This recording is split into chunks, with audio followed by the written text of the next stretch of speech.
आज होती मला 1 किलो चिकनची ऑर्डर। यामध्ये त्यांना अर्धा किलोमध्ये ग्रेव्ही आणि अर्धा किलोमध्ये सुक्कं चिकन बनवून हवं होतं।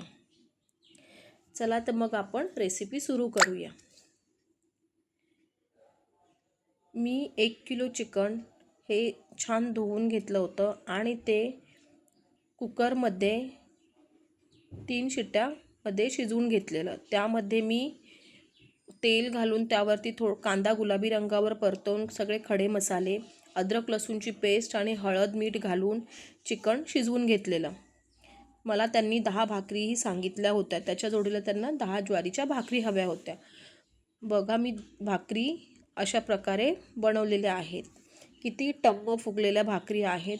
त्यांना या भाकरी खूप आवडल्या। त्यांनी सकाळी मी त्यांच्या ऑर्डर रेडी केली होती, पण त्या म्हणाल्या की दुपारपर्यंतही जेवण खूप छान राहिलेलं आणि प्लस म्हणजे भाकरी खूप सॉफ्ट होती।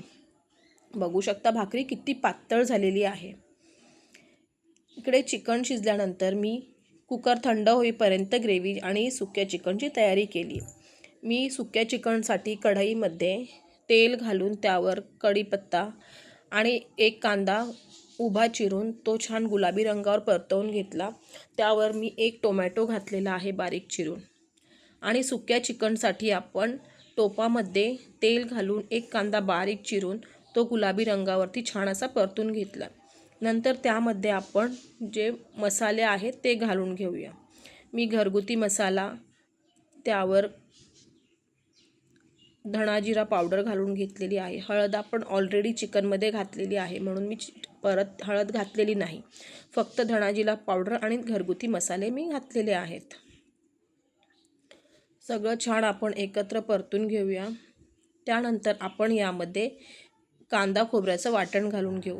मी अगोदरच एक कांदा गुलाबी रंगावर परतून घेऊन त्यावरती अर्धी वाटी सुक्कं खोबरं किसून भाजून त्याचं वाटण तयार करून घेतलं होतं।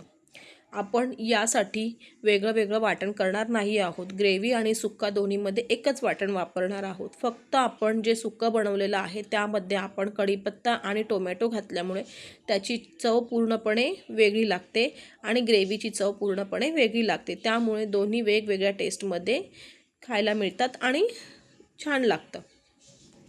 सगळं छान एकत्र केलं मला माझी एक मैत्रीण आहे, तिने मेसेज केलेला की तू एवढं वाटण घालते सुक्या चिकनमध्ये, ते खूप जास्त होत नाही का? पण अजिबात नाही होत। आज मी तिला टेस्टसाठी जेव्हा चिकन दिलं होतं सुक्कं बनवलेलं, त्यावेळी तिने सांगितलं की खरंच खूप टेस्टी बनतं हे चिकन। वाटण आपण पूर्ण चिकनमध्ये छान एकत्र करतो आणि ते पूर्ण फ्राय करून एकदम सुक्कं बनवतो, त्यामुळे त्याला टेस्ट खूप छान लागते। नंतर मी जे आपण अळणी पाणी केलेलं आहे कुकरमध्ये, ते पाणी घालून घेतलं आहे टोपामध्येही आणि कढईमध्येही।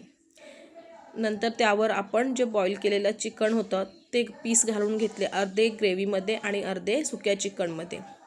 सुक्या चिकनमध्ये जे आपण पाणी घातले त्यामध्ये मसाला पूर्ण सुकेपर्यंत आपण ते छान फ्राय करून घेऊ।